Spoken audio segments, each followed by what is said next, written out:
Hello.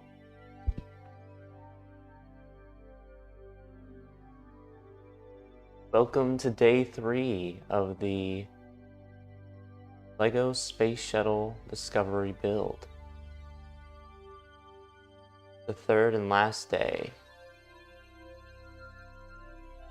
Let me see if I can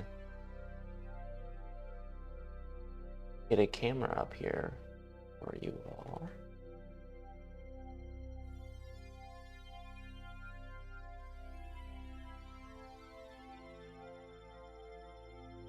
Get this going.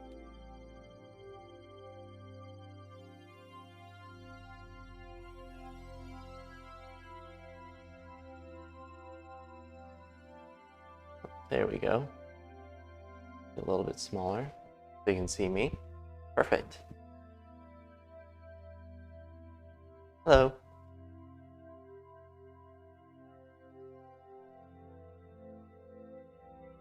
Excellent. Yep, Starship Boy, you're the first one. Hello, welcome. Alright, so on this last day of the build, we will be looking at ending the space shuttle, or at least finishing it up. So as a recap from the last couple of days, day 1, we built the LEGO Hubble. With the open cap. We also built the stand. That's a lot of fun. And then on day 2, well, I guess on day 1 we also made these little signs telling us a lot about Hubble and Space Shuttle Discovery. On day 1 we also built the stand for the space shuttle, but we haven't put it on there yet since the shuttle's not done. So then in day 2 we did all of this. So yesterday was a little bit longer. It took about 4.5 hours. But we made the main frame, the thermal protection system on the bottom here. Basically the base of the shuttle. We made all the leading edges. We put the wings on. We put the RS-25 engines, the space shuttle main engines on. We worked on the front half, or the nose, where you can see the chair, and this right here, which is the computer that would operate the Canada arm that is in the payload bay. And right here is the docking, or not the docking, the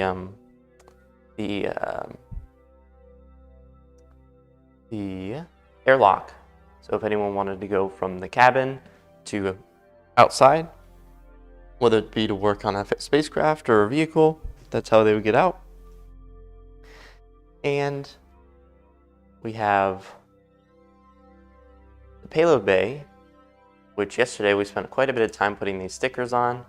The payload bay here has these reflective surfaces, which are radiators. So as the shuttle is in space and is exposed to the sun, it will continually get hotter and hotter, so it has to open up these payload bay doors in order to radiate out the heat. And then in here is where the cargo would be. So for example, when Space Shuttle Discovery launched Hubble up into low Earth orbit, Hubble would sit in here until it was deployed. So with that being said, we still have a few more bags to go. That is what today's going to be. Today's going to be finishing up the build. So we're on page 239, and we have 314 pages, pi pages in the instructions. The rest of these pages are just the end.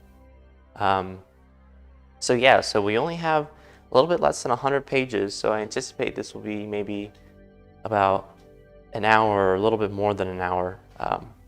But yeah, so I guess I'll go ahead and get started with this, opening up bag number 14.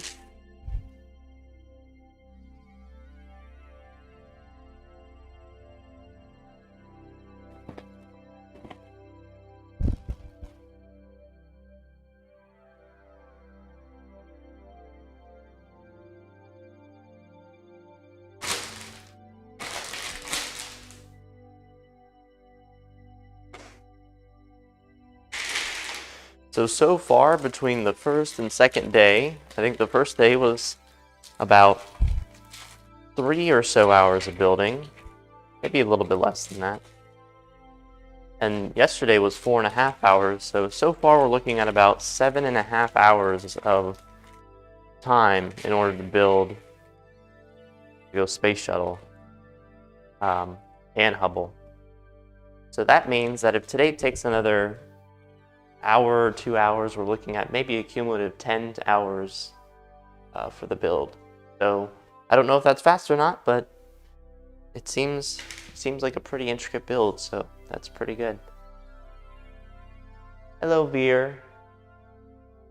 Welcome from India. That's awesome. Thank you for tuning in. I really appreciate it. And thank you to Starship Boy for tuning in as well.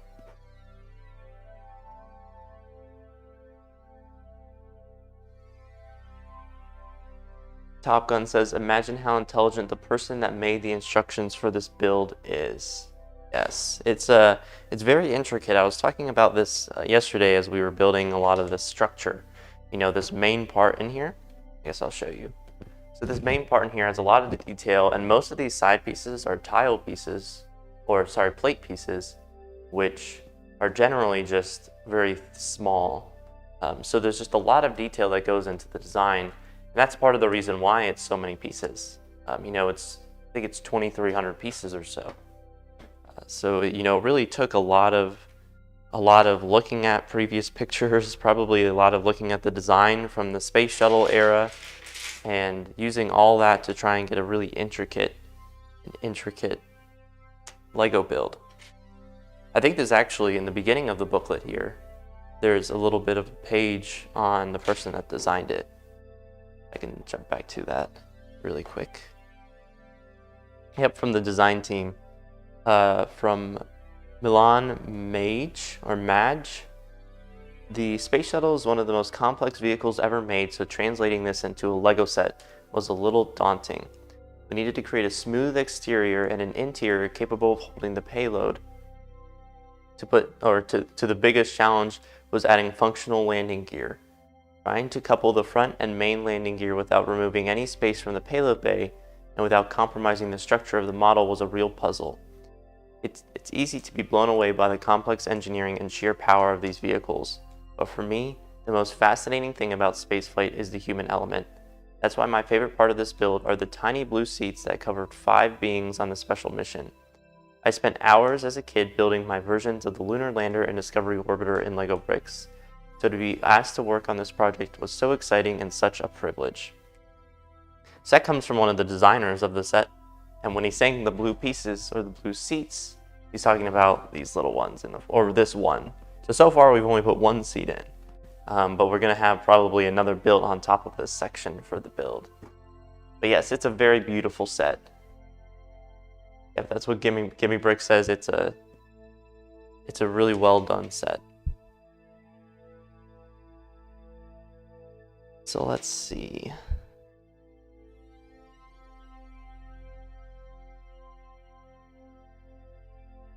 Milky Way says, let's light this candle. Yeah, you know, I don't know if it comes, you know, it doesn't come with the solid rocket motors or the external tank, so I don't know if it'll be going really far without a lot of its fuel source, but we can always test it.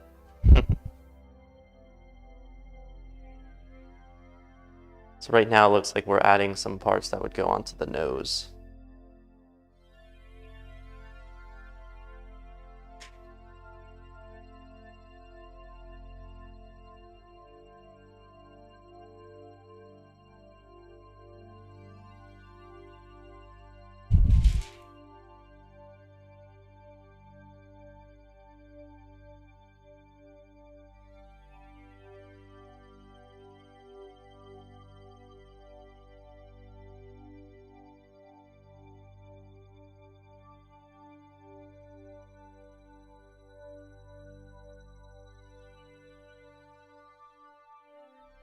Just kidding.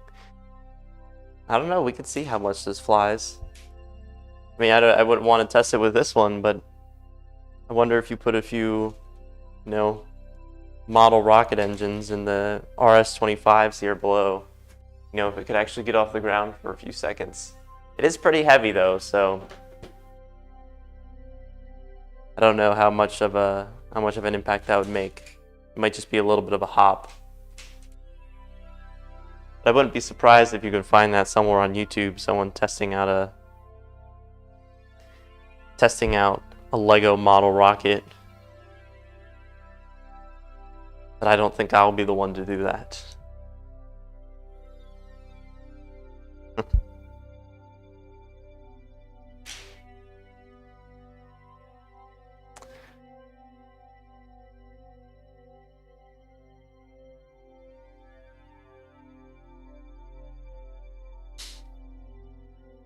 So let's see. In terms of news over the last day or so, I don't think there's been too much announcements since I was live yesterday afternoon. But I guess there are probably a few things. There probably are a few things that we can. Let me turn this a little bit. That have been updated. So if you've been following Starship or SN20, I believe it has been moved out to one of its pads and could see testing in the really near future, whether it be cryogenic testing or potentially engine testing.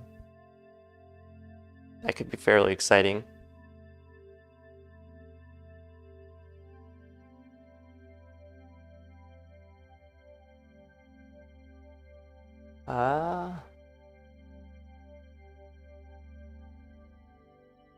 Estival Hydra, hello. I don't know if that's how you pronounce your name, but hello, welcome. Thank you for joining.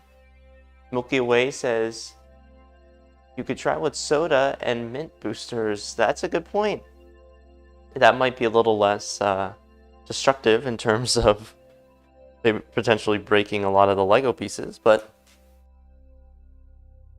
I wonder how that would work. I feel like that might need a lot of cleaning though after the fact.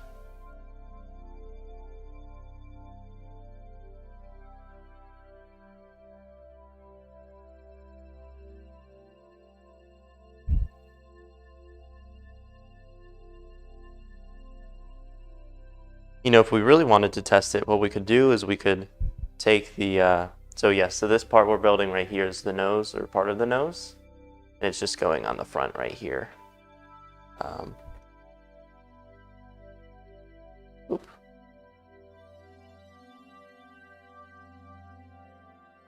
Like that, yep.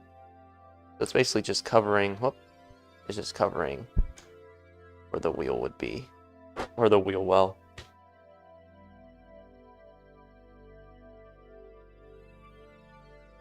Let me make sure that's the right distance though.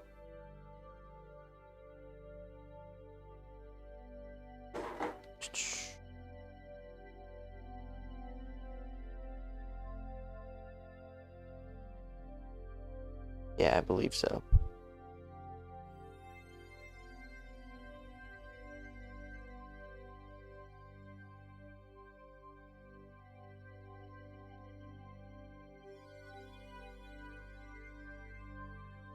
Just like that.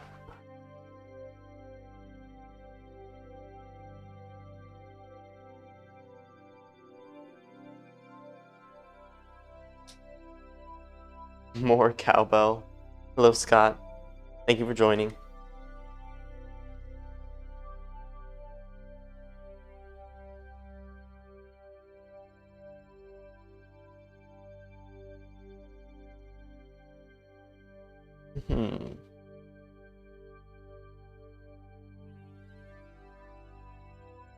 So this one piece seems to be a little bit further out than I would like it to be.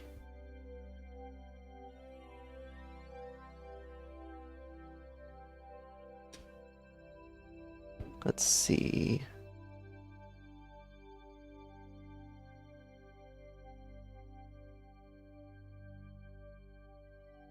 Just by a little bit though.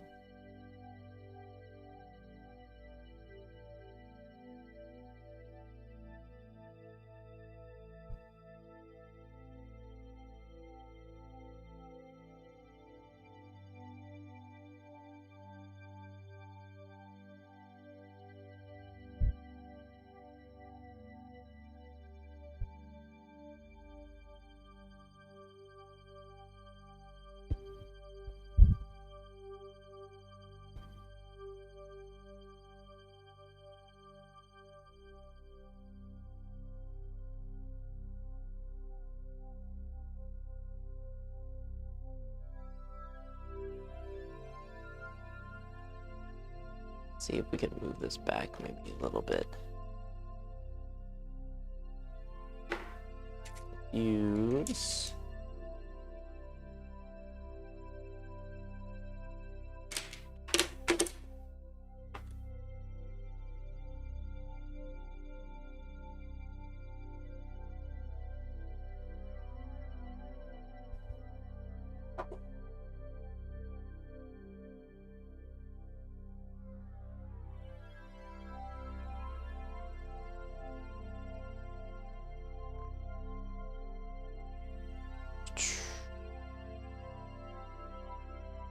But yeah, we're currently working on the nose part of the shuttle, Space Shuttle Discovery.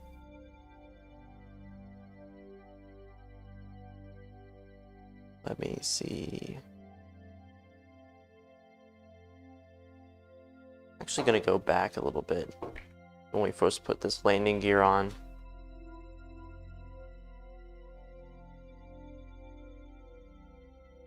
Wonder if we can.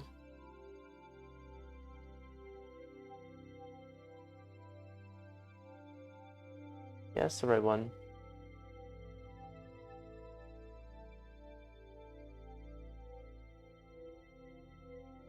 Top Gun says, when I first saw your first video, I immediately went to see how many subscribers you had, and I was pretty surprised when I saw you had 15,000 because from the quality of videos. Oh, well, thank you very much.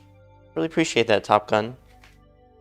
It's more so focusing on, you know, at least when I make a lot of these videos, it's learning about some of these concepts and becoming familiar with how everything works. And, you know, personally, a lot of these questions I answer in my videos, I'm personally like, oh, you know, that's really cool. I didn't know this was a thing, or, you know, I didn't know it worked like this, or, you know, kind of it just figuring out some of it for myself. So, I don't know, a lot of it's kind of a self-learning process and also, you know, creating a fun video about it. So I get to, you know, really enjoy both aspects of it,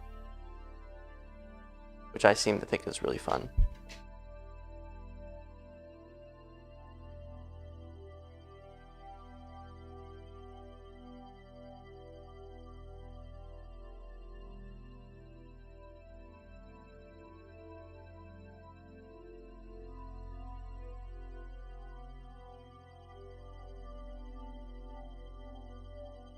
Keep up the excellent work you do. Well, I appreciate it.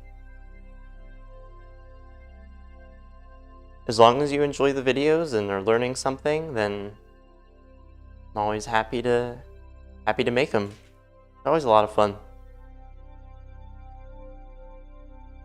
Sometimes I make a video that, you know, everyone's really interested in, and, you know, some of the most recent stuff that's going on. Sometimes I'm like, hey, you know, this would be fun to learn about. It really includes it all.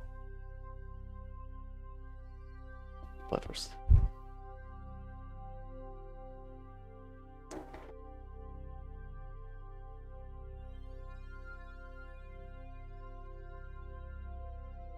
Well, thank you, Starship Boy and Milky Way. I really appreciate it that you're backing that up. And thank you again to everyone for being here. This is my, you know, these last few days are my first time live streaming and figuring all this out, so really appreciate it.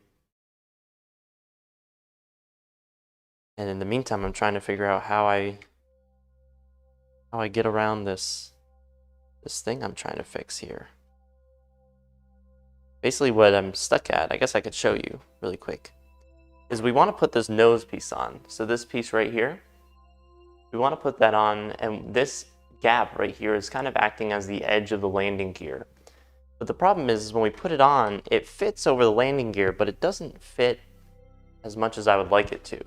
So I can put this piece on, but it'll kick the landing gear out. So I'm wondering if this is on too far. But what I've seen in most of the pictures is that this is actually how far it's supposed to be. Which is kind of interesting, because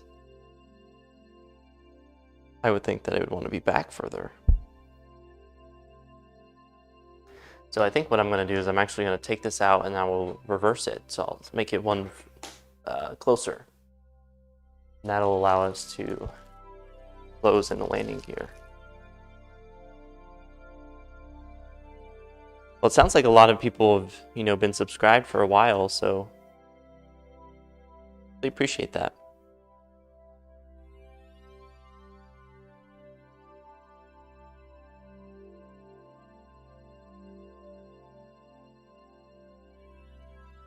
And I guess speaking of which, if we say, watching some videos, if you haven't already, I'm going to do another self-plug.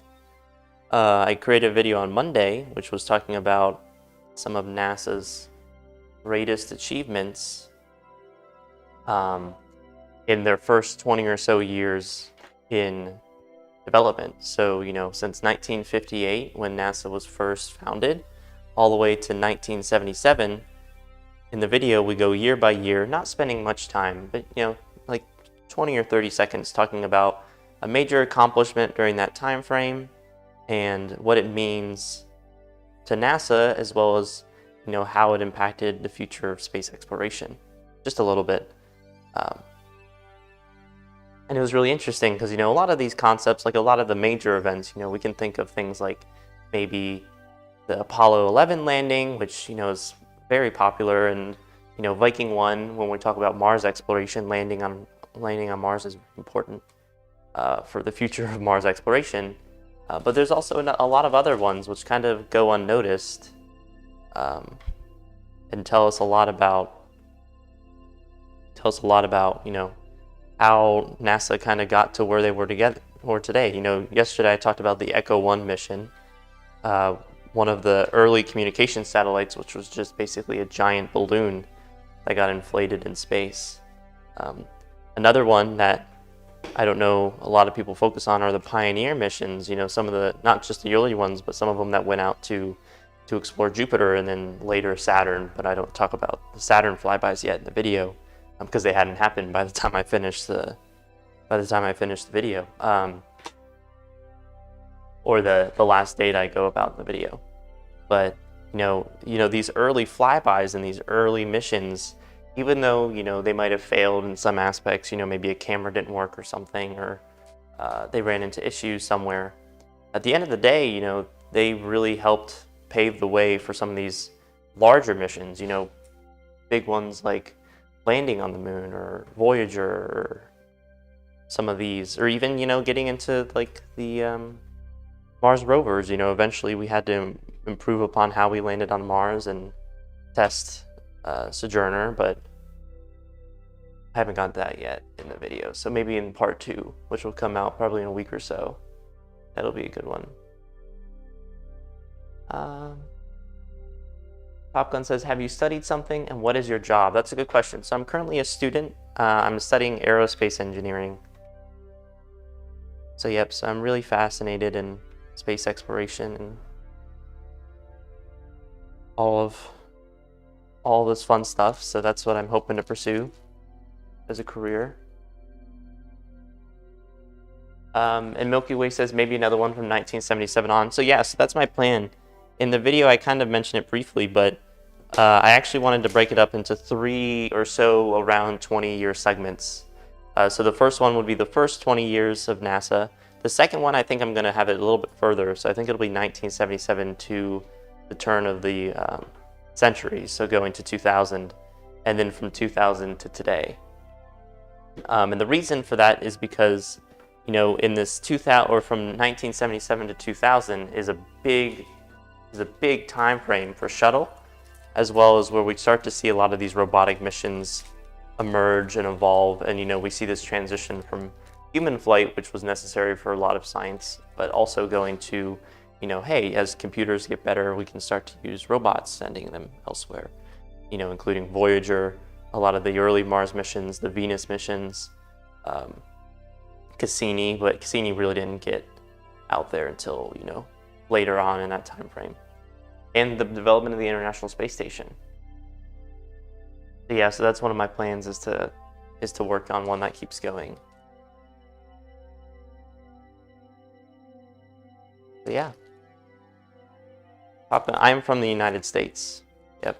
So I kind of right now, since I'm in school and going back and forth, I kind of have been all over the place working interning and working in a bunch of different places, so.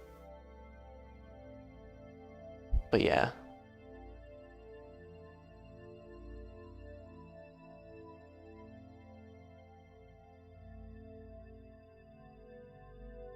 Still trying to get this one piece out. Imagine there might be a better way. I just don't want to take off too many things.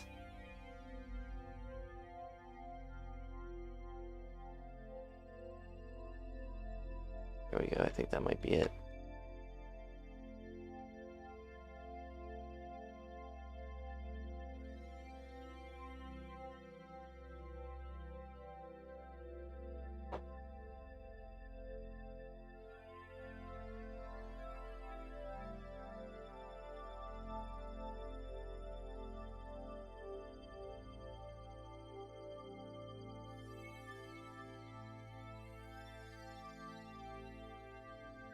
There we go. Finally. Oops, now that one's stuck. You don't want that to be stuck. So kind of just to re-clarify, I'm just switching this landing gear around so that we can have a little bit more space.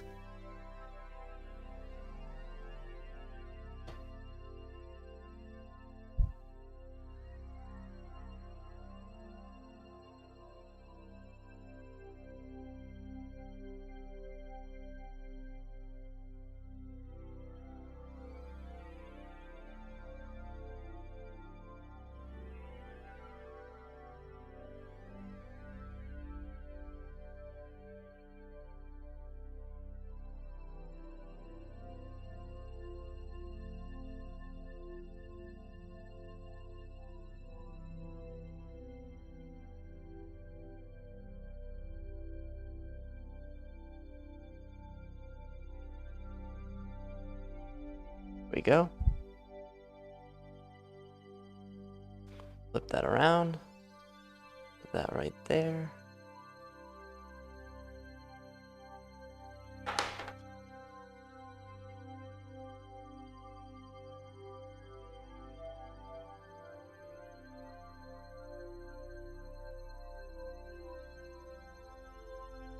Well, hello from Greece, Top Gun.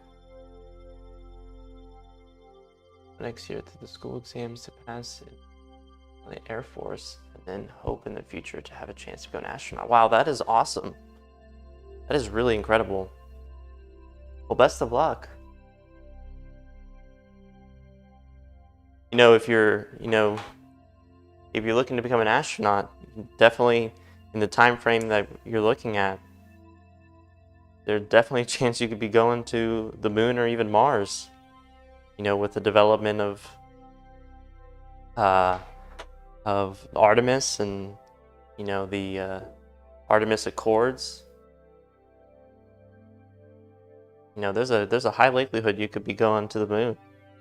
You know, going to stay on Gateway for a little while, or, you know, even taking one of these trips to Mars. That would be really incredible. And if you do, you have to let me know. I've always wondered if one of my videos has been watched in space. That would be really cool.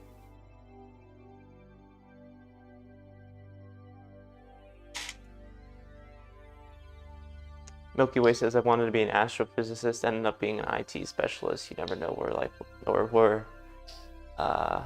life ends up driving us. Yep, never know. It's a wild ride.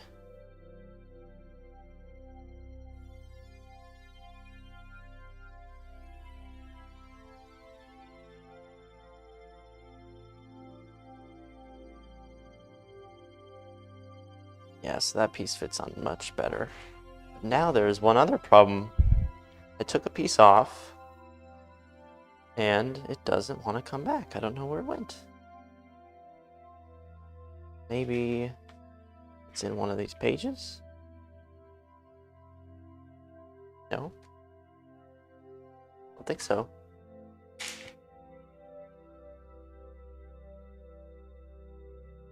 It's not under there. Did I drop it? I don't think so. Interesting.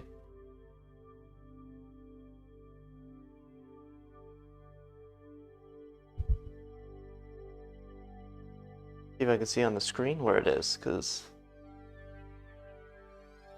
I guess I can show you what it looks like. So I put this one on a second ago, and then when I took it off to fix the landing gear, it just vanished. So I know it's here. Couldn't have ran away for long. I need to go back to one of these earlier pages.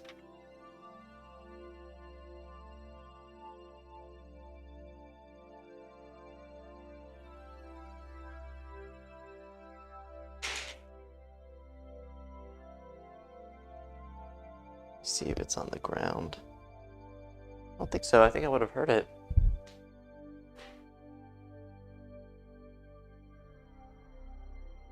Ah, it's stuck underneath the shuttle. Look at that. Look at that. It was hiding from me. It didn't want to go back into the nose. It wanted to jump off and re-entry. That's not allowed.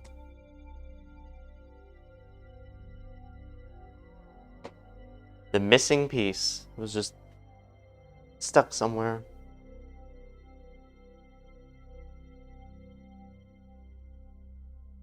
Alright.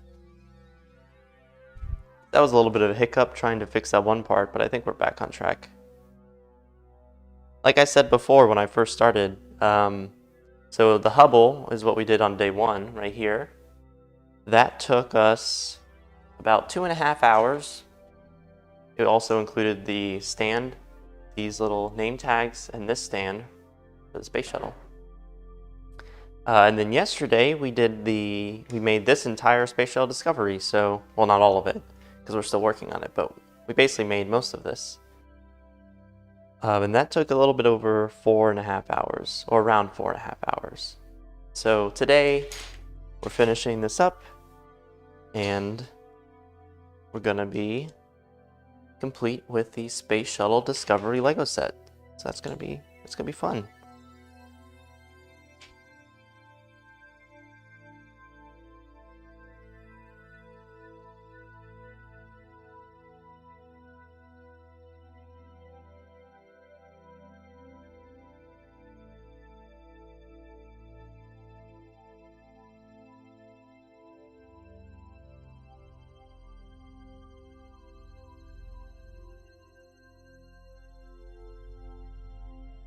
So it looks like we're adding more to the nose cone here.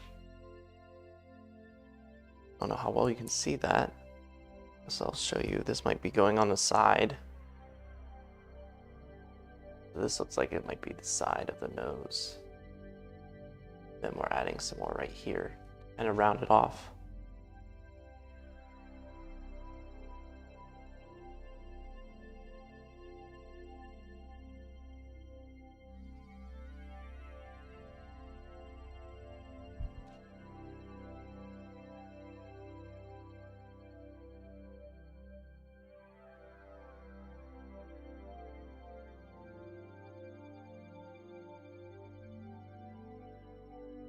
In terms of Lego missions or Lego sets that include some of these missions, you know, I've definitely seen a couple of suggestions to have things like Starship or the James Webb Space Telescope, or a lot of these become Lego sets, and you know, normally it takes a couple years or so for the designs to be, you know, sent through and everything, but it'd be pretty exciting to see some of those as well. I imagine they'd be very big, at least the Starship one. The James Webb would also have to be pretty big, but those would be pretty fun sets to do. I mean, hey, they already have the Hubble Space Telescope. That would just add to the collection.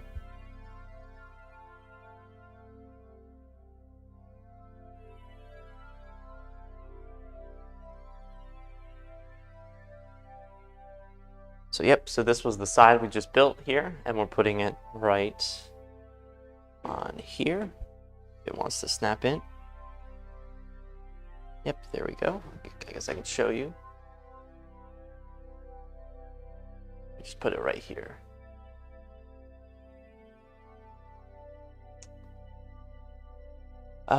Gimme Brick says, will you display it on a stand or on the stand or without? I'm not sure. I think for the time being, I'll probably use the stand. I might also put Hubble inside of the payload bay, but we'll have to see how that goes.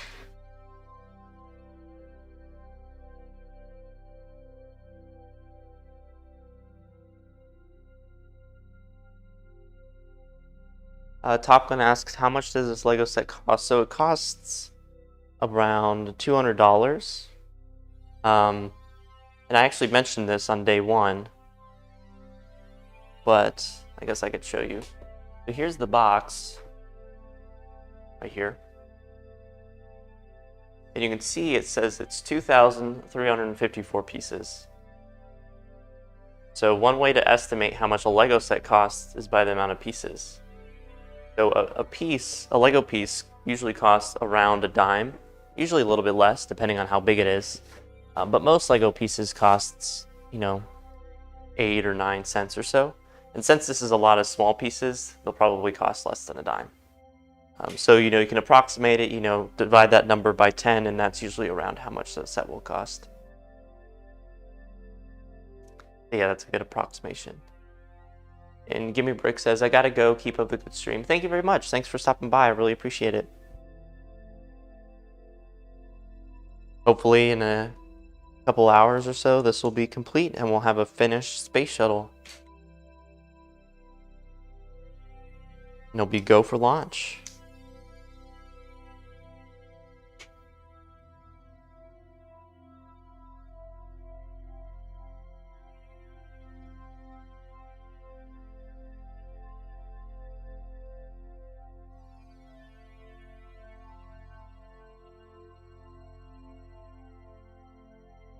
So now it looks like we're building another part of the nose. Although right now it's not the right color, this is kind of the frame that goes underneath. I'm kind of surprised how many different colors pieces are in this set.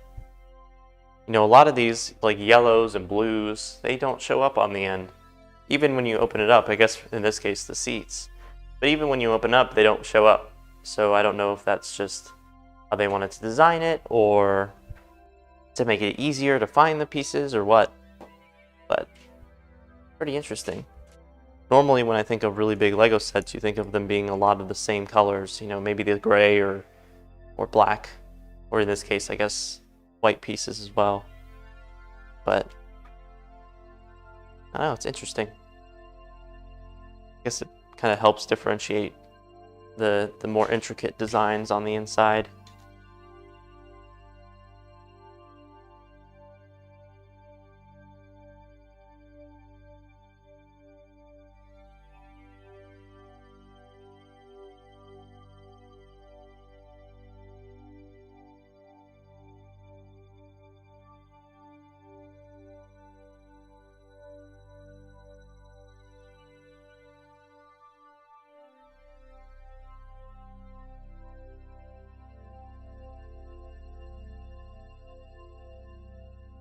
Oh, Milky Way says in the US, yeah, it might be a different price in Europe. That is a good point.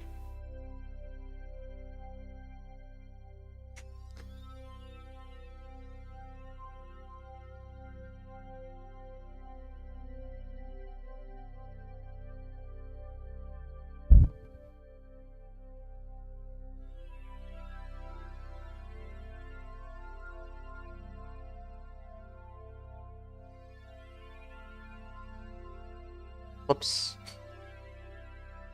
Nope, I only need one of those. So we're going to be putting this sticker on upside down. Here is another part of the nose that we're building. We can see pretty easily that it's part of the nose. And then we're going to be putting a sticker right here. But how it's on the instructions is it's said that we want to put it upside down. That's just because we'll flip it over once we add it to the actual orbiter, or add it to Discovery. Yeah, there we go. And that's probably going to go right here.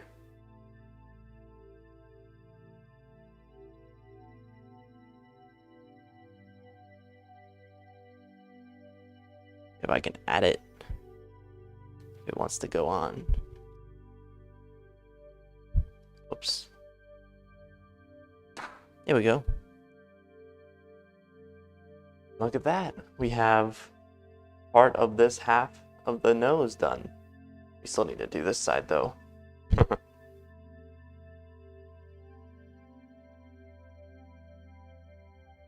Oh, thank you, Top Gun. Yeah. Yeah, so the price is going to be different depending on where you are.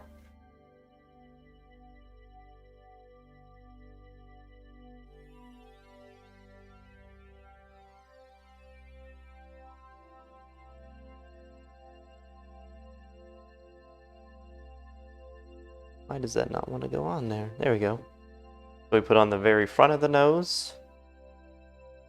Gonna get some 2x4s, some vents on it.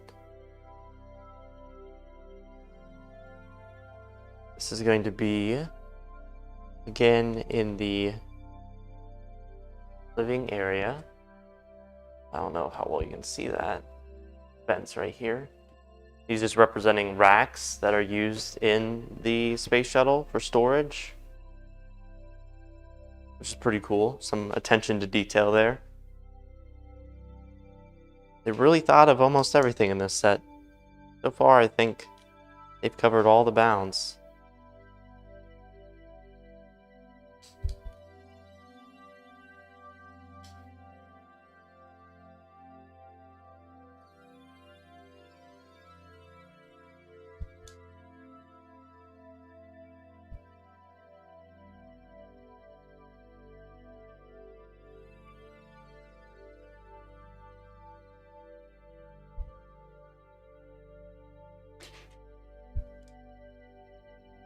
So we have this one again, which we'll be adding a little bit more to the top, and then that'll go onto the side. All this thermal protection for the nose cone of Shuttle. Very important.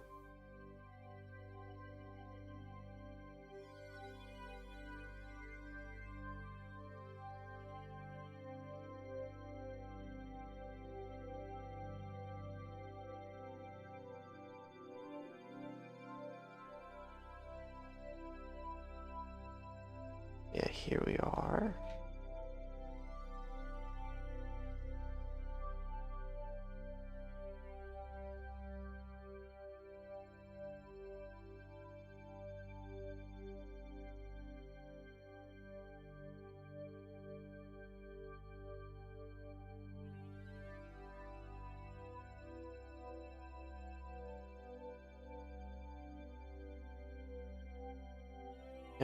There's another part of the nose. This one going on the other side here. Whoops, I just knocked the very nose part off. I don't know if that should, I think that should be higher actually. There we go. Perfect. And now on to this last section for this front part.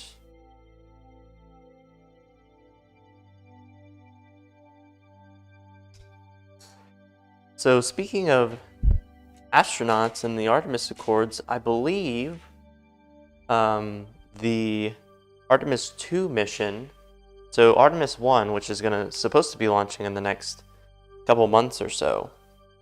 Artemis 1 is scheduled to launch in November. And that will be the uncrewed test flight of Orion and the SLS. So that will be going in an orbit around the moon, and I think the entire flight is supposed to take around a month. So it's going to go in this large orbit and then come back, basically to test a lot of the functionality of Orion and SLS and make sure everything is, good. Everything's going well. No major changes are needed. But there aren't going to be any people on board, just a lot of sensors and some CubeSat missions or some small satellites that'll be launched to go to a lot of different places. I believe there's around, I don't know how many exactly, but I think there's over 10 CubeSats that'll be launched. And some will be going to the moon, some will be leaving to go into to orbit around the sun, some will be going to try and land on the moon, but they're all small satellites. But something that's really interesting is that Artemis 2 is supposed to be the first crewed mission back to the moon since Apollo, which I think is scheduled for 2023. And it will go into orbit around the moon, again for a short period of time. I believe that trip is like a week or so. They won't land on the moon, but it's to test all the crew and the operations of sending crew out back to the moon and everything. So there's a lot that they're learning and testing for that. So I think that's supposed to happen in 2023. So 2 years from now, to give them time to kind of analyze the first mission, Crew 1 or Artemis 1, and then go for Artemis 2. And I don't know if it's Artemis 2 or Artemis 3, but I believe one of them is supposed to have a astronaut from the European Space Agency.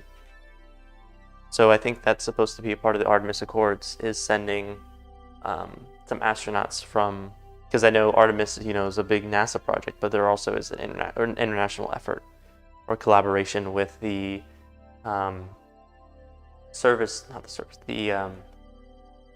one of the modules on SLSs from the European Space Agency. So in that collaboration, I think some of the astronauts that will be going to the moon are going to be from ESA, the Canadian Space Agency, and I believe potentially also JAXA, but I haven't heard much about that. So we're actually adding, speaking of, well, not really speaking of anything, but we're actually adding the last sticker from the sticker sheet. Now the sticker sheet is empty, and we added the other half of the nose. So it's really starting to come together here.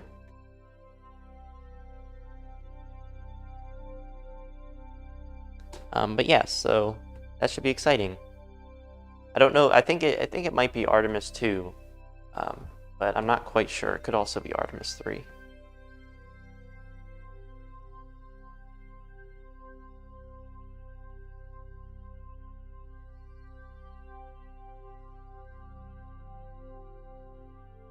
Let's see. Milky Way says the shuttles were amazing machines. Too bad they were so expensive to maintain. If you think they actually never failed, both times it was an external issue, the booster and block of ice. Yes, the space shuttles were really quite impressive.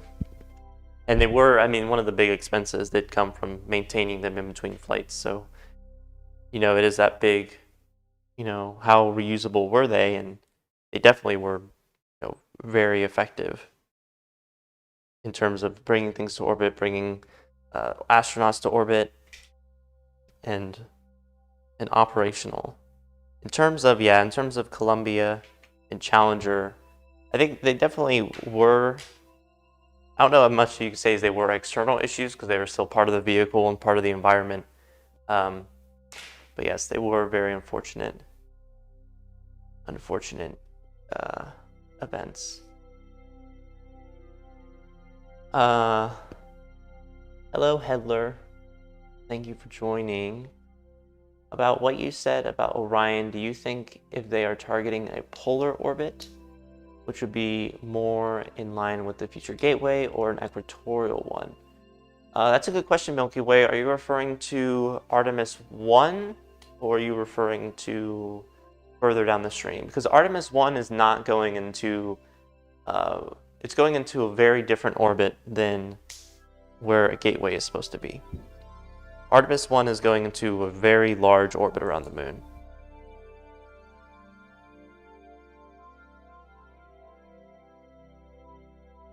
I guess I kind of have to wait for your response there. But yeah, Artemis 1 is going to be going into something different than Artemis 2, and I believe also different from Artemis 3. There's been, and I guess I should mention, is that in terms of where it's going, there's been a lot of back and forth, depending on if Artemis 3 happens before Gateway is developed. So that's just something That's a major point, because if it is there before there's something to dock with, then some of the orbits it might be going to are going to be switching around. Yeah, so I guess to kind of build off of where it's going. So Artemis 1 is going into, I believe it's supposed to be going into something called a distant retrograde orbit, or DRO, which has a very massive, basically it's a very large orbit that's affected by the Earth and the moon, the gravity is. So essentially it'll fly by the moon and it'll insert into this very large orbit. It'll do one revolution around this large orbit and then come back to the Earth. And I think there are some animations that NASA has that kind of talks about what these are going to look like and how the mission will act. But ultimately, what it will be doing is it'll be kind of testing all these procedures and working out near the moon, getting all of this data and seeing, how well they can fly these more complicated orbits.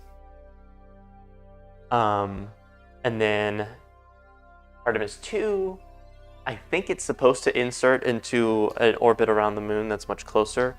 And I don't know if that's supposed to be the NRHO, which is where Gateway is going to be, or if that's going to be some other elliptical orbit.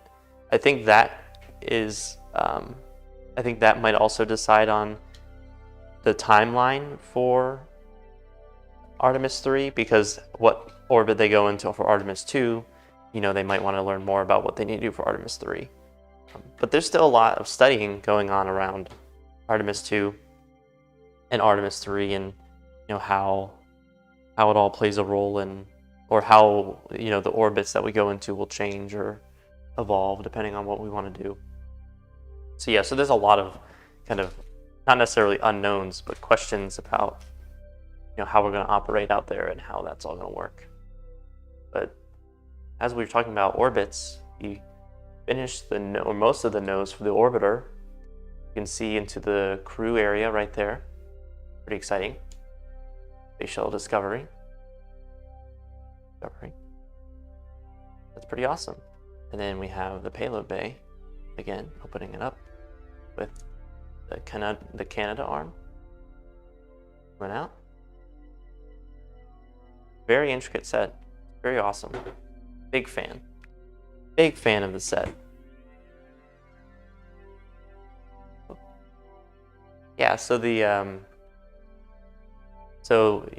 Artemis missions, kind of the first few, first 3 or 4 are kind of all going to be going to different orbits, I think, or they're going to be going to different locations around the moon depending on, what's needed, whether it be for the first test, for sending people back to the moon, for actually landing on the surface, which HLS. So I imagine a lot of it will change, but I think the thought process is after Artemis 3, getting into Artemis 4 and so forth, that's when it's supposed to be more routine, going to Gateway and becoming a more repeatable pattern. So we're on to bag 15 now. Definitely making progress. It looks like here we are adding the vertical stabilizer, or the fin that goes in the back. That's pretty exciting. Starship Boy says, is NASA developing or planning to develop a reusable launch vehicle? So right now,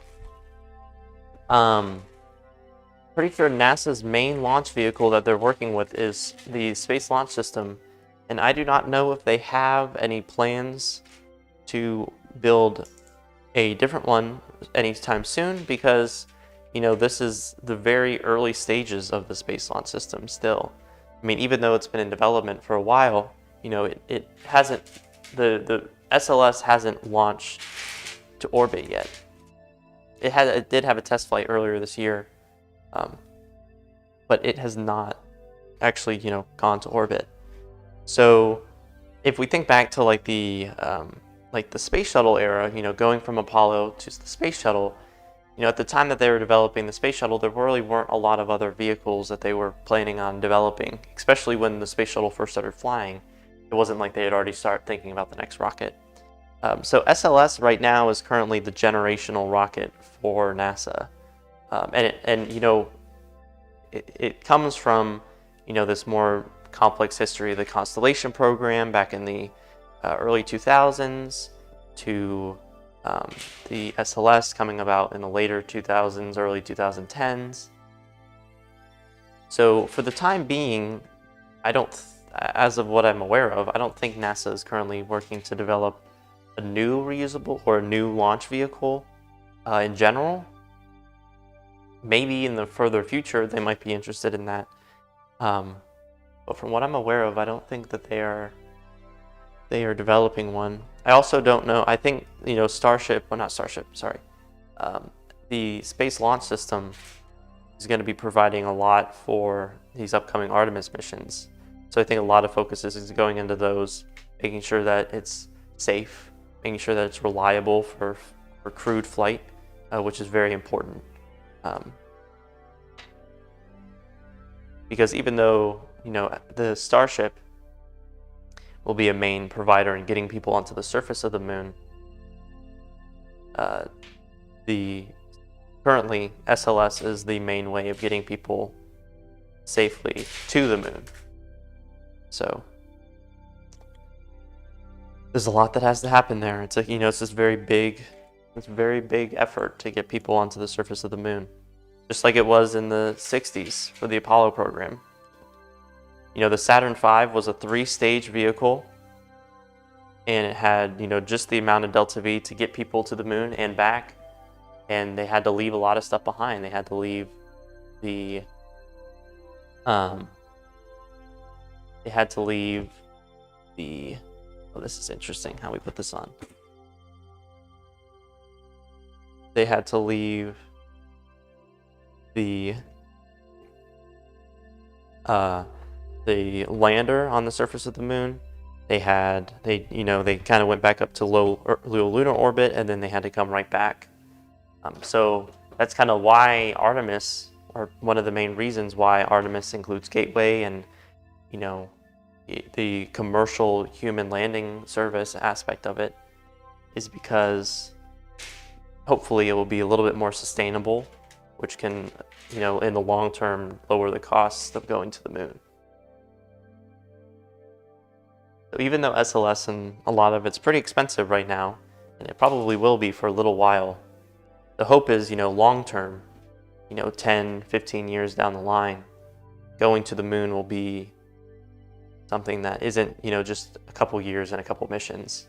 Well, I guess it wasn't just a couple missions for Apollo, but it was, it was Apollo 11 through 17, excluding 13, I guess, for landing. But it all happened over the course of 3 years. So the hope is that in this case, by introducing some of these other factors, it can become more sustainable and hopefully, last for longer periods of time. So that maybe 10 years from now, when we're in 2035 or so, that we'll be seeing frequent missions, maybe once every month or once every 2 months going to the moon, and that's kind of just how it works. I mean, much like how we have the low Earth orbit right now. The Space Shuttle was a really great vehicle for getting people to low Earth orbit and the development of the International Space Station. And without having a place to send people in low Earth orbit, without having an International Space Station or even a space station in general, there wouldn't be a lot of reasons to send people for long periods of time into space. So I think the same thing is kind of the thought processes for Gateway and a lot of these missions, is that if we can lower the cost for a lot of these things, or we can have a place for people to go in between going to the surface of the moon and launching from Earth, and that'll be a major proving point for maintaining people in space around the moon, which is pretty exciting. Milky Way says maybe NASA should focus on the scientific payloads and leave launchers for the commercial contractors. Yeah, so that's a really good point. Something that I think is a challenge, especially in the more recent years, like in the last 10 years or so, SpaceX has really grown a lot. And when I say last 10 years, we can even really say the last 3 years. And I actually made a video about this a long time ago. It was almost a year ago now. And it was looking at how all the launches from 2010 to 2020 and breaking them up by company, breaking them up by country, breaking them up by purpose, and all of this stuff. And, one of the big things is, SpaceX has really been emerging over the last, they've been emerging over the last decade, but really they've been picking it up in the last couple of years or so. Since 2018 was really where it started to boom, I guess you could say. Not in like an explosive way, but in the amount of launches they would go into would be into the double digits, and they're getting up to 20, 30 launches, which is remarkable. But another major aspect is that a vast majority of launches for almost all of those years were to low Earth orbit or were to geostationary orbit. And to go to the moon, even though we have vehicles like the Falcon 9, to send people to the moon, it does require a much larger vehicle, and it requires a crew-capable vehicle, which in the meantime, as Starship is being developed, and maybe even other companies are developing their vehicles as well, like that'll definitely take time to be crew certified and ready to send people from Earth. And that's a very important point, is that from Earth part. Because although a HLS, a lunar lander, could be certified to launch astronauts on the moon by testing it and by launching astronauts, or by doing some test runs by actually landing starships on the moon, the challenge is launching astronauts from Earth. And even though Dragon is currently certified to launch people from Earth, being able to bring a starship back from lunar orbit is going to cost a lot of fuel. And that's kind of one of the main challenges right now, is that SpaceX is wanting to lower that dry mass, the mass of Starship, because to send a Starship to the moon, to land on the moon, to launch back into lunar orbit, and to bring the vehicle all the way back to Earth is a lot of fuel. And the challenge is because if you're doing that all with a lunar Starship doesn't have the re-entry capabilities of what some of the other starships are going to have. So then you ask, well, do you need a starship that can both land on the moon and re-enter Earth's atmosphere? And then that gets really, really, really heavy. And then all that mass you're carrying with you to the moon, which makes it more fuel expensive. So, Starship still has a lot of development, and so does the Space Launch System. SLS still hasn't launched yet. So that needs a lot of development. But, it's almost specifically designed to send crew from Earth to lunar orbit. And that's a major part of it. So definitely in the near future, in the next few years, the first Artemis missions, maybe even going into Artemis 4, Artemis 5, I highly anticipate SLS being a major critical component to those missions. And probably even further, maybe even to the end of the 2030s, depending on, well, I guess, not 2030s, the 2020s, I should say, depending on the rate that SLS is being developed. They could be sooner, but I think, like I said, one of the big challenges is going to be certifying crew to launch on SLS from Earth, or to re-enter Earth's atmosphere.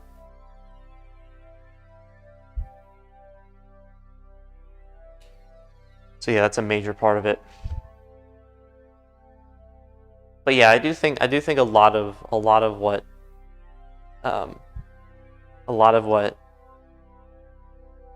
NASA has done, at least with sending payloads to space and having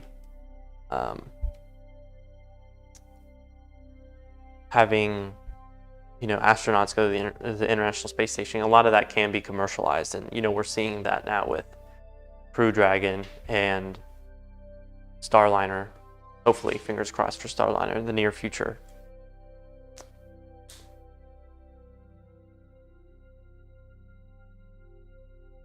So yeah, there's definitely ways that space is going to be commercialized and is going to be improved upon. by commercializing it, because it'll just be cheaper.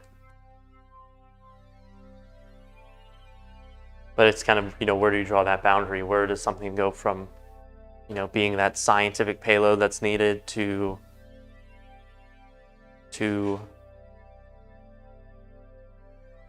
something that should be commercial?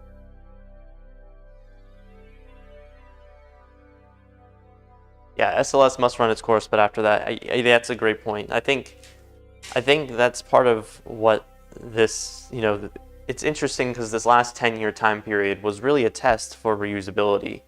SpaceX since the early 2010s, with the Grasshopper vehicle, and some of their other hop tests with, the boosters, was really trying to see whether or not you could reuse a booster. And, you could re-enter the atmosphere and land precisely. And now, and improved upon the Falcon 9, so the different Block 5 or the, Block 3, Block 4, Block 5 of the Falcon 9 was to say, okay, can we reuse something twice? Can we reuse something 3 times? Now can we reuse something 10 times? And so far, they've shown incredible success with that. And that's something that, if you went back in time, even 6 years ago, which in terms of space exploration time, 6 years ago is not very long. In terms of the space industry, there are many satellites right now that are still in works that were proposed further than 6 years ago. So the big point I guess I'm getting at is that, this last few years have really been like a proving ground for, okay, reusability is something that's possible. So then the next question is, how do we go from, I guess that's one of the big things that SpaceX and some of these other companies are looking at is, how do we go from reusing something 10 times to reusing something 100 times or 1,000 times? And that's also a very big challenge. And I think that's one of the tests for Starship is that, can one of these Starship vehicles be flown 1,000 times? Or can a Raptor engine be tested 1,000 times?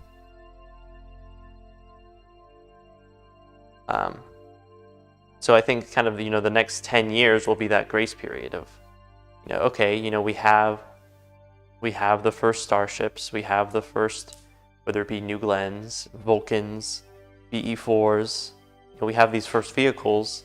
Like how well do they perform after 5 runs? How well do they perform after 10 runs? How well do they perform after 100 runs?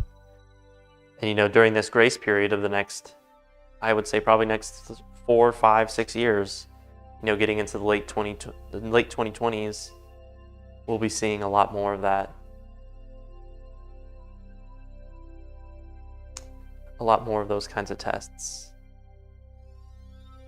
And will kind of give time for, something like SLS to run its course and to be able to send people to the moon and give that kind of baseline. So yeah, pretty exciting.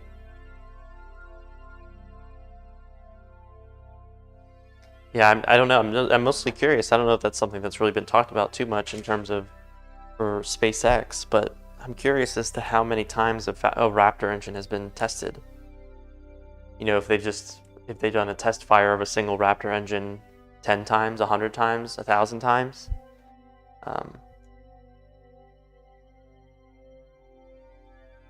Because I imagine for some of these Merlin engines that are on Falcon 9s, they've flown upwards of, I don't remember exactly how many, probably upwards of 8 or 9 times now. They've reused a booster. But that also includes the test firings, the hot fire to make sure that the vehicle is still operating. And depending on how many times they do that, that can get upwards of 20 to 30 test fires of a rocket engine.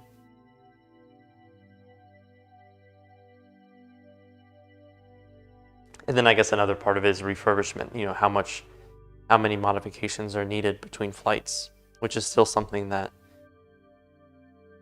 it looks like the turnaround time for Falcon 9 is, potentially a month or a couple months, which is, phenomenal. That's pretty remarkable that they could do that in the course of a couple months.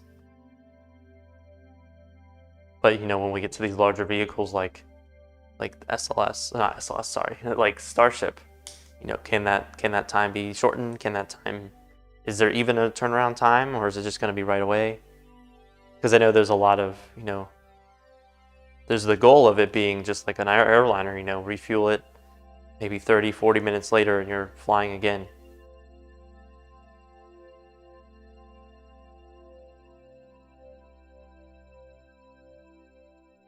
Milky Way says you don't think so. They're already rolling up new versions of Raptor. Yeah, I mean, definitely now in this early time frame, they're going to be continuing to improve it and continue the modifications.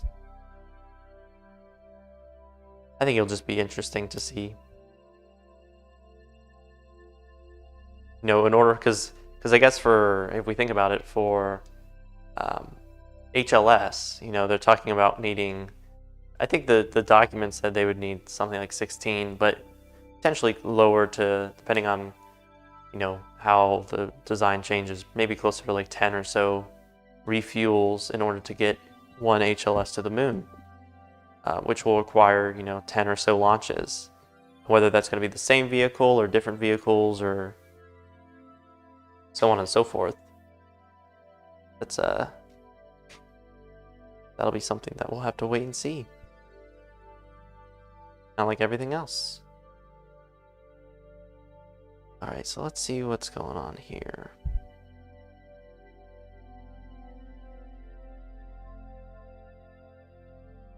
Alright, so here, put that on, put this on. Oh, that's why. I forgot this.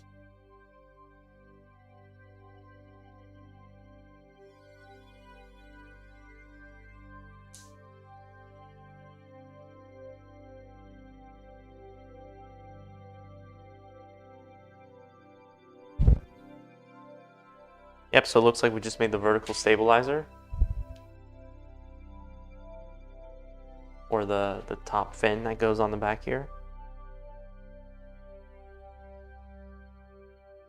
I really appreciate how they made this how they added the air brake, and this is actually the fun fact that's included in this instructions. But the vertical stabilizer here, I guess I can show you. So when it's flying, when it's on top of a rocket, you want as least drag as possible. So it's flying just like this. But when you're coming back into the atmosphere, you can open up. Oh, that should be able to open up. There we go. You can open up these rear flaps, and even the flaps on the bottom here. And these would be used for brakes. I'm trying to show you. So yeah, right here. So they'd open this up to try and slow it down to kind of act as an additional drag. That would be used during re-entry or landing to slow the vehicle down. And that's the fun fact. It says, do you know the orbiter's rudder doubles as an air brake by splitting in two? So it's really cool how they actually added that into the design. That's really awesome. Alright, so now bag 16, the second to last bag. We're almost done. We're getting there. Looks like this one puts together these motors that are on the sides here.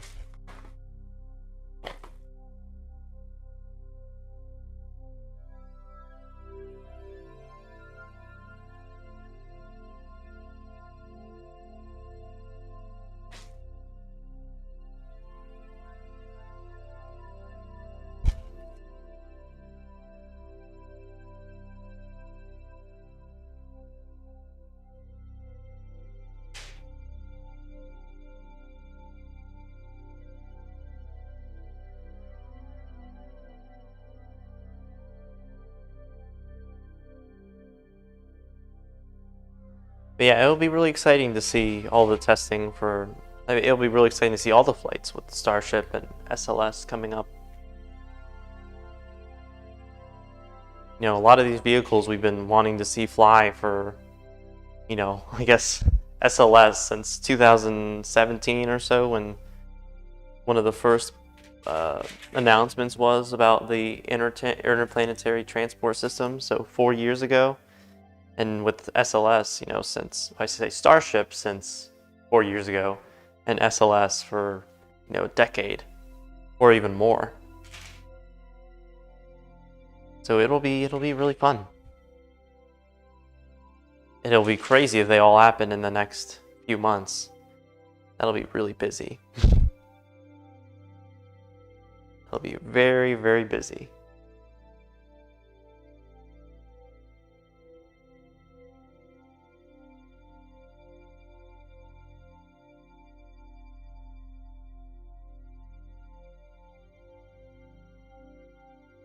It's hard to believe because, like I said before, the Artemis 1 is scheduled to launch in November, late November this year, I believe. Which is August right now, then we're looking at 3 months away. And although 3 months might sound like a very long time, SN15 performed its successful landing 3 months ago. And that kind of just feels like that just happened. So, you know, even though 3 months seems like we still have a while before that could actually launch, and maybe it will be pushed back, because whoever knows, but it's not that far away. It's not that far into the future. Ever since 2017, 2018, it's always been, oh, it's going to be next year, or it's going to be the end of next year, or it's going to be 2 years. But now, it's not 2 years anymore. It's a few months, which I, for one, am very excited to see.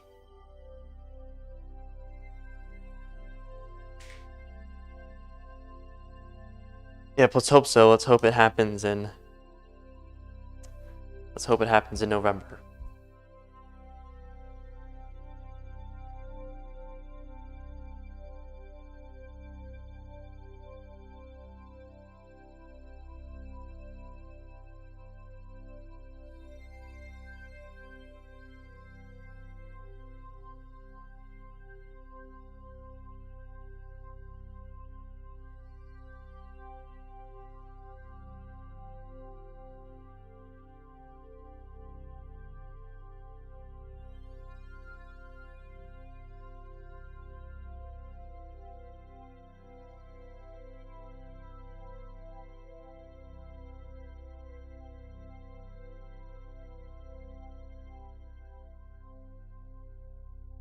If anyone has any questions about Mars stuff or SLS or Starship or the future missions coming up for NASA, feel free to let me know. Again, I think this is going to be the third and final stream of this Q&A / Space Shuttle Discovery build.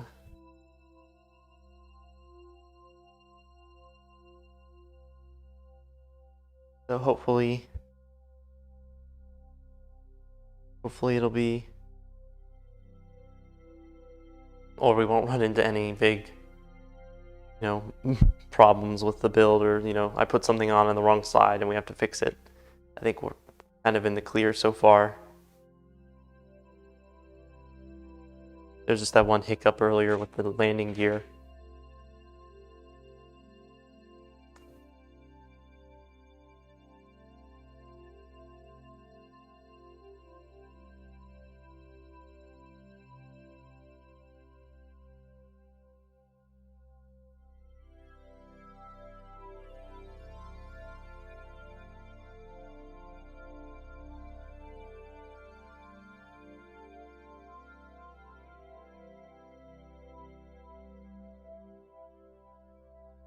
Kind of adding this side here, which I believe will go right here.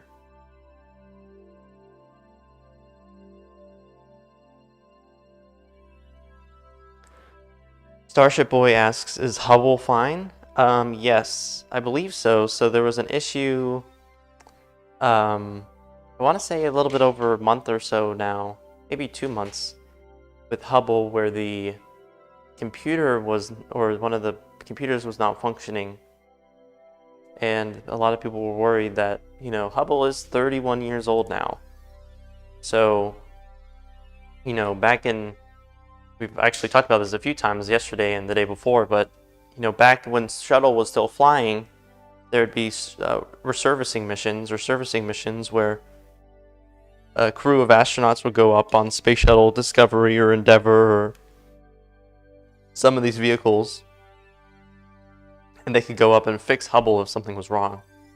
However, since Shuttle is no longer in operation, in 2009, I think it was the last shuttle resurfacing mission where they went up and they added a lot of instruments, or they changed some instruments out, or they added some more computing power, so that that would kind of be the end for testing Hubble, or not testing Hubble, but operating Hubble, or fixing it, so that if anything was to go wrong from that point, they would have to, it could potentially lead to the end of the mission. So again, recently there was some malfunctions with the computers on board, and they were hoping that that wouldn't be the end of the mission, and they were able to get a workaround for that. Or they were able to switch to backup, and then I think they fixed the issue with the computer. So for the time being, I think everything is still working well. With that being said, like I said before, it is 31 years old. And a lot of NASA missions do go much further than the intended time. And I guess technically speaking, if you want to say, okay, well, it's 31 years old, but technically since the last servicing mission in 2009, it's been only 12 years. So that is kind of a point, but it's getting up there.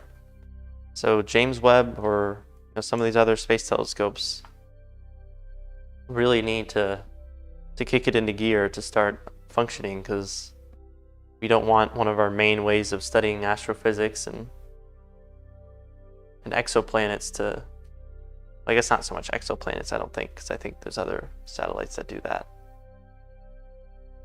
But we want to make sure we're still good.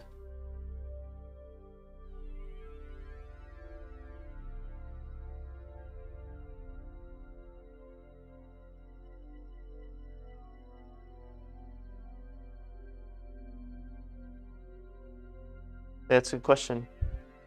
Yeah, I heard that there's a problem.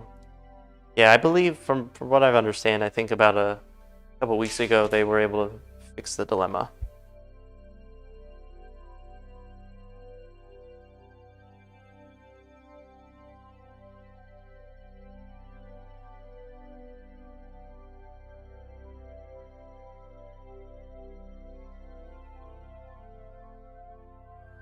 So it looks like we're adding some of these, I imagine this might be RCS on the back here. I think we also actually technically added those in the front, but I didn't point them out. So we have this other engine right here. And then we have what I think is RCS. Yes, because we have RCS in the front added as well here, these. If you don't know, RCS stands for Reaction Control System. So when you're in space, well, when we're on Earth, we have gravity that helps us know which way up and down and left and right. And, magnets can tell us north, south, and we can figure out east and west.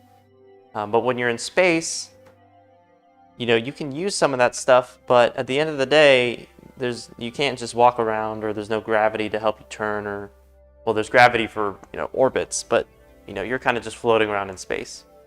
So what RCS does, or reaction control systems do, is they help you orient. So if you're just floating there in space, by burning some of your thrusters, you can change which way you're facing. And that's called your attitude. So a spacecraft's attitude is not meaning that it's a bad spacecraft, but it's, it's just whatever way it's facing. So for example, if you wanted to change your roll, actually, yeah, I think roll, and pitch, and yaw, or if you want to translate, you can do that as well. But, basically if you're facing this way and you want to be facing that way, you use your RCS thrusters to burn and face that way. And the reason why they are, well, some of them are on the nose and some of them are on the rear here near the engines, is because you're basically applying some really small thrusters, or in a lot of cases you're using thrusters. You can also use magnets or gyroscopes, but we're going to focus on thrusters right now. But if you burn your thruster, so for example, if you burn one up here, it's kind of like pushing it just a little bit. So when you push it, that'll cause it to start spinning that way. And then when you're spinning and you get to where you want to be, you push it the other way, and then it'll stop. So it's kind of like, it kind of just pushes it this way and pushes it that way. Or it pushes it to start spinning and then it pushes it to stop spinning and you get to where you want to go. And the reason why it's kind of on the ends here is because it's like it's kind of like a lever or standing on like a balance beam or a what's the word? I guess the lever would be the best word to use, but like a seesaw. If you're on the edge of the seesaw and you push down, you have a higher moment or you have a bigger effect than if you were kind of in the middle here. So by being as close to the nose and as close to the rear as possible, they can have a larger moment or a larger effect in spinning it. Now another reason that there's different sets of them, you might say, okay, then why don't you just add them to the end? Is because when you're in orbit, you don't want to change what orbit you're in too much. So although there's some back here that are causing you to spin this way, if you perform a maneuver on a thruster back here, you're actually also going to change the orbit you're in. So you have another setup here that can kind of counteract the force so that even though you're applying maneuvers, you're not actually changing your orbit. You're just kind of rotating in space. So that's what RCS are used for, and that's why, on all sorts of vehicles, whether it be Dragon, whether it be the Space Shuttle, whether it be Orion, or SLS, that's going to be happening in the near future, a bunch of them use reaction control systems, which are really just tiny little thrusters that help you orient or face different ways in space.